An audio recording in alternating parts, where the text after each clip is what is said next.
Assalamualaikum warahmatullahi wabarakatuh. Terima kasih untuk kesempatan kali ini dan saya ucapkan terima kasih kepada dosen pengampu, praktik, dan pelaporan bisnis keberlanjutan.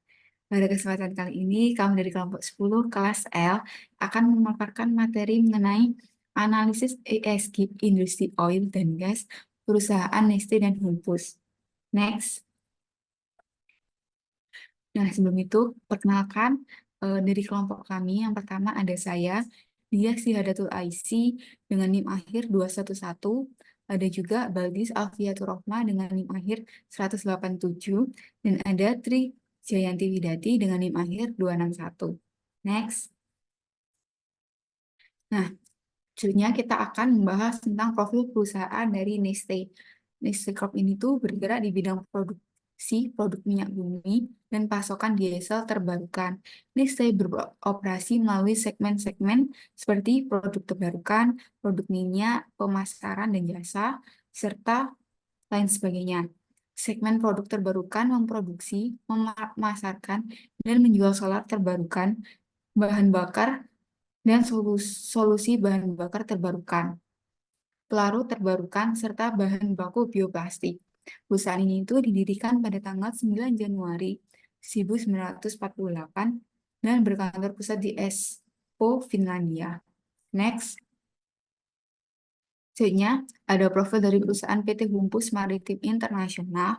PT Humpus ini tuh, atau yang bisa dibilang HUMI, itu sebelumnya bernama PT Misi Utama Internasional. HUMI ini adalah anak usaha dari PT Humpus No, Intermodal Transportasi (TBK) atau HITS.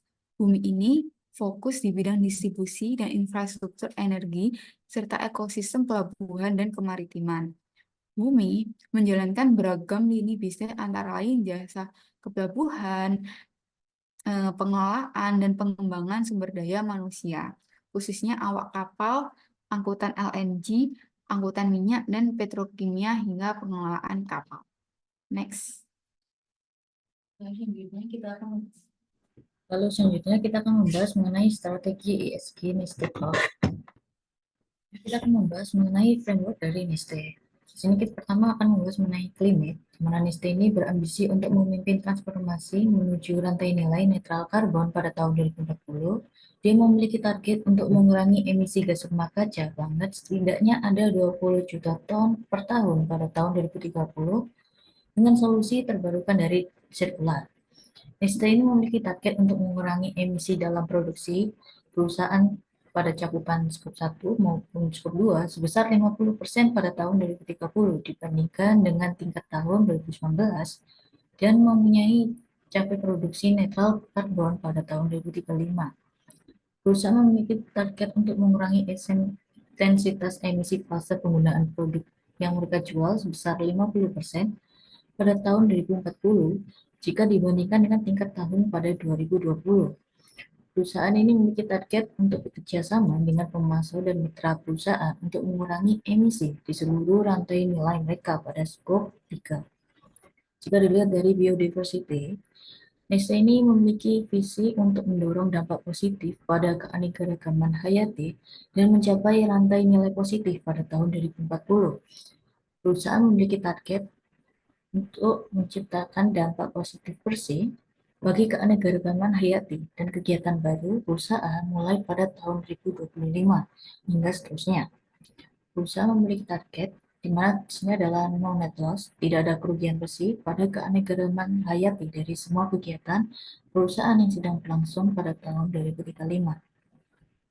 Pada poin dari framework human right, Neste ini berusaha untuk menciptakan rantai nilai yang lebih adil, inklusif pada tahun 2030, di mana pada setiap orang ini akan bekerja dan bermartabat. Perusahaan memiliki target untuk berkomitmen membayar semua karyawannya, setidaknya itu upah yang layak yang mengambil tindakan untuk mempromosikan upah layak mereka dalam rantai pasokan Neste, serta mewajibkan kontraktor maupun pemasok strategis untuk membayar upah layak kepada karyawan mereka pada tahun 2030.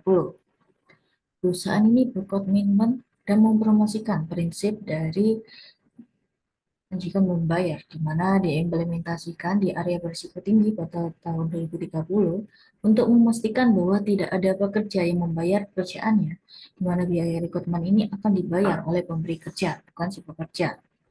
Selain itu, ada juga target perusahaan mengenai bekerja sama dengan para pemangku kepentingan perusahaan untuk meningkatkan akses pada anak-anak terhadap pendidikan tahun 2030. Dia juga mempromosikan penghormatan terhadap hak-hak anak. Dengan secara aktif, dia turut mendukung dan berpartisipasi dalam inisiatif yang bertujuan untuk menjaga anak-anak agar tetap bersekolah. Tujuan terakhir dari human rights di sini, perusahaan itu memiliki target mengurangi ketidaksetaraan di seluruh rantai nilai dan mengatasi akar penyebab masalah hak asasi manusia secara sistematis pada tahun 2030. Jika dilihat dari sisi dari supply chain and raw material, perusahaan ini akan mendorong tempat kerja perusahaan itu secara aman dan sehat, praktik ketenaga kerjaan yang adil, serta adanya peningkatan komitmen keberlanjutan di seluruh rantai pasokan. Perusahaan ini memiliki target untuk mewajibkan 100% dari pemasok maupun dari mitra bisnis lainnya untuk berkomitmen terhadap kode etik pemasok ISTE.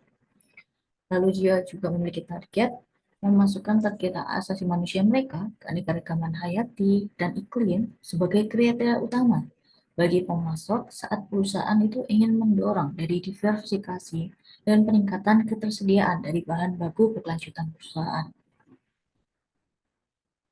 Lalu selanjutnya kita akan membahas mengenai material network dari NISTE. Jadi penilaian materialitas dari topik-topik material ini akan mencerminkan bagaimana operasi bisnis NISTE, serta bagaimana tentang ambisi strategis perusahaan dalam memerangi perubahan iklim, serta menciptakan planet yang lebih sehat. Nah, NISTE ini memperbaiki topik material mereka pada setiap 2 tahun sekali, di mana dia memiliki tujuan untuk menyesuaikan dampak tren saat ini maupun dari dampak tren untuk masa depan. Di sini terdapat 4 tahapan proses dalam penilaian materialitas perusahaan. Yang pertama itu perusahaan akan mengidentifikasi. Lalu selanjutnya perusahaan itu akan mengevaluasi dari hasil identifikasi tersebut. Perusahaan akan melakukan prioritas dari evaluasi tersebut. Dan di mana yang terakhir itu adalah integritas dari 3 proses sebelumnya. Nah, pada material matriks perusahaan sendiri pada tahun 2022 hingga 2023, poin materialitas yang pertama ini adalah carbon handprint, di mana carbon handprint ini bertujuan untuk mengurangi emisi dari GHG. Lalu yang kedua ini ada topik material mengenai carbon footprint, di mana perusahaan ini bertransformasi menuju rantai nilai netral karbon dan mencapai produksi netral karbon. Poin selanjutnya adalah marketing biodiversity, air, water, and soil, di mana perusahaan itu mendorong dampak positif terhadap keanekaragaman hayati. Perusahaan ini mencapai rantai nilai alam yang lebih positif pada tahun 2040. Materiality topik selanjutnya itu adalah safety, healthy, and well-being, di mana perusahaan ini memastikan kesehatan dan keselamatan. Dia memperkuat budaya amnesty untuk mendukung kesejahteraan fisik. Materiality yang kelima itu perusahaan mengenai modern slavery, di mana ini ada risiko perbudakan modern, operasi, dan rantai pasokan dari perusahaan ST. Poin selanjutnya itu adalah diversity, equity, and inclusion, di mana perusahaan itu akan membina tempat kerja yang beragam dan inklusif. Dia itu juga menjamin mengenai perlakuan adil dan pengembangan bisnis keterampilan, serta adanya kekuatan inovasi yang diperlukan oleh perusahaan untuk pertumbuhan selanjutnya pada perusahaan. Poin ketujuh, materiality ini adalah mengenai engage and talent workplace. Dia ingin memastikan karyawan untuk ikut terlibat, di mana perusahaan itu juga memiliki pemimpin yang baik dan kompeten. Lalu selanjutnya ada materiality pada stakeholder engagement, communication, and transparency. Perusahaan itu akan memastikan cakupan dan kualitas pengungkapan informasi yang tepat terkait dengan operasi dan praktik bisnis perusahaan. Materiality yang poin ke-9 itu adalah mengenai inovasi, di mana perusahaan itu akan mendorong solusi inovatif untuk pembangunan berkelanjutan. Poin selanjutnya adalah partnership, di mana perusahaan itu akan mulai membina kemitraan antara NISTE, perusahaan, dengan mitra lainnya untuk mengatasi dari tantangan tersebut. Poin terakhir dari material milik perusahaan adalah sustainability product and service, di mana perusahaan itu akan memastikan keberlanjutan diintegrasikan ke dalam portofolio produk dan layanan dari NISTE. Nah, hasil dari 11 perusahaan tadi itu penilaian materialitas itu akan dievaluasi oleh Dewan Penasihat Neste untuk keberlanjutan dan pasar baru untuk mendapatkan pandangan para ahli dari ahli neutral yang berobjektif. Nah, topik material dan matrisnya ini sendiri telah disetujui oleh Komite Eksekutif Neste. Selanjutnya kita akan membahas mengenai ESG dari World. Pada sisi dari climate, ini perusahaan itu mengurangi emisi CSG sebesar 11 juta ton. Perusahaan ini berkomitmen untuk mengurangi emisi CSG sebesar 20 juta metrik ton CO2 pada tahun 2030. Lalu selanjutnya juga perusahaan itu memiliki target untuk mengurangi emisi produksi, di mana skop 1 maupun skop 2 sebesar 50% pada tahun 2030 jika dibandingkan tahun 2019, di mana dia ini mencapai produksi netral karbon pada tahun 2035. Nah, sebenarnya ada pada tahun 2023, intensitas emisi tahap penggunaan produk bahan bakar itu sebesar 58 gram setara karbon dioksida per megajoule, yang berada pada level yang sama dengan baseline pada tahun 2020, penggunaan 58 gram setara karbon dioksida per megajoule energi. Nah, kalau misalnya kita melihat ESG roadmap dari sisi biodiversity, jadi perusahaan itu ada net positive impact, di mana artinya itu adalah nilai yang bersifat positif di bawah seluruh rantai nilai perusahaan. Neste ini ingin menciptakan lebih banyak hal positif nih jika dibandingkan dampaknya terhadap hal-hal yang merugikan perusahaan. Nah, perusahaan ini memiliki tujuan untuk menciptakan dampak positif bagi keanekaragaman hayati, kegiatan baru mulai tahun 2025 dan seterusnya. Nah, untuk pada non-net loss, dia itu menargetkan untuk tidak adanya kerugian bersih keanekaragaman hayati dari semua kegiatan yang sedang berlangsung pada tahun 2035.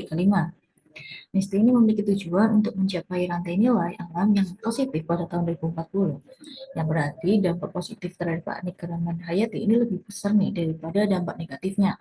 Dimana untuk target tahun 2020-50, dia ini berupaya untuk menghentikan dan memulihkan hilangnya keanekaragaman hayati. Lalu selanjutnya akan dijelaskan oleh rekan saya. Baik, selanjutnya ada ESG Roadmap Point Supply Chain. Jadi Nestle ini kan menggunakan berbagai macam bahan mentah yang terbarukan yang diproduksi secara berkelanjutan setiap tahunnya. Nah, untuk memproduksi bahan bakar terbarukan ini, bahan baku terbarukan pada tahun 2020 sebesar 3,7 juta ton. Dan sementara pada tahun 2023 sebesar 4,3 juta ton. Nah, dengan fokus berkelanjutan pada pengembangan sumber bahan mentah baru dan teknologi. Distilat asam lemak sawit atau PFAD ini merupakan residu pengolahan yang berasal dari penyulingan minyak sawit food grade. Nestle ini membeli PFAD hanya dari pemasok yang berkomitmen terhadap praktik kerja berkelanjutan dan memenuhi ataupun melampaui kriteria keberlanjutan ketat yang tercantum dalam peraturan tentang bahan bakar nabati. Nah, pada tahun 2023, Nestle ini telah memasok 21 kilang dengan rantai pasok Nestle PFAD yang dipetakan ke pabrik sebesar 100%, serta 93% rantai pasok Nestle PFAD yang dipetakan ke perkebunan. Next. Selanjutnya akan membahas mengenai GAP Analysis, Gap Analysis, Neste Corp, dan Humpus Maritim Internasional. Next. Jadi yang pertama mengenai standarnya. Nah, Humpus Maritim Internasional maupun Neste, ini keduanya menggunakan standar yang sama, yaitu GRI Landasan 2021. Nah, next. Nah, kedua perusahaan ini tuh telah menyajikan sesuai dengan pedoman kriteria topik. Namun, ada beberapa perbandingan topik GRI yang tidak disajikan oleh kedua perusahaan, yaitu GRI 202 yang membahas mengenai keberadaan pasar. Nah, sementara pada topik GRI 204 yang membahas mengenai praktik pengadaan dan juga GRI 307 yang membahas mengenai kepatuhan terhadap regulasi terkait dengan energi, STN itu tidak menyajikan, namun PT HUM ini menyajikan. Nah, selebihnya topik-topik yang tercantum di dalam PPT ini seperti GRI 203, 207, 303, dan selanjutnya ini PT perusahaan ST ini menyajikan, namun perusahaan HUMI tidak menyajikan. Next. Selanjutnya, analisis SWOT dari Neste. Yang pertama ada strength. Jadi yang strength yang pertama ini di dalam sustainability report milik Neste itu menjelaskan secara rinci tiap-tiap topik RI. Yang kedua, Neste ini telah mengurangi emisi gas rumah kaca sebesar 83% sejak 2010 dan bertujuan untuk mencapai emisi nol bersih pada tahun 2030. Nah, perusahaan ini tuh berinvestasi dalam teknologi pengurangan emisi dan juga meningkatkan efisiensi energinya. Neste berkomitmen untuk meminimalkan limbah dan juga mempromosikan praktik sirkular dalam operasinya. Nah, selanjutnya ada weakness. Nah, weakness ini yang pertama ada membutuhkan biaya yang besar untuk mengembangkan teknologi dalam menjaga keberlanjutan. Yang kedua ada tantangan keberlanjutan dalam rantai pasokan. Nah, jadi ini tuh untuk memastikan keberlanjutan di seluruh rantai pasokan Neste, nah termasuk pengadaan bahan baku, logistik maupun pembuangan limbah, ini tuh menjadi tantangan. Karena apa? Karena perusahaan ini perlu bekerja sama dengan pemasok dan juga mitra untuk memastikan kepatuhan terhadap standar keberlanjutan dan juga meminimalkan dampak lingkungan dan sosial dari operasinya. Selanjutnya ada opportunities. Jadi perubahan iklim ini menimbulkan risiko dan juga peluang bisnis bagi Neste. Oleh karena itu, Nestle ini berkomitmen untuk membuat CFD kerangka pelaporan untuk memahami dan juga mengevaluasi potensi adanya dampak perubahan pada iklim. Lalu yang terakhir ada threat, yaitu perubahan kebijakan pemerintah dan juga peraturan terhadap bahan bakar maupun standar keberlanjutan. Nah, perubahan kebijakan pemerintah dan juga peraturan ini itu memang lebih ketat terkait emisi GRK, bahan bakar terbarukan, dan juga keberlanjutan. Nah, perusahaan ini perlu untuk memantau dan juga perlu memantau perkembangan kebijakan secara proaktif dan beradaptasi dengan persyaratan baru, serta terlibat dalam dialog dengan pemangku kepentingan untuk mempengaruhi kebijakan yang akan mendukung praktik keberlanjutan. Selanjutnya akan dilanjutkan oleh rekan saya.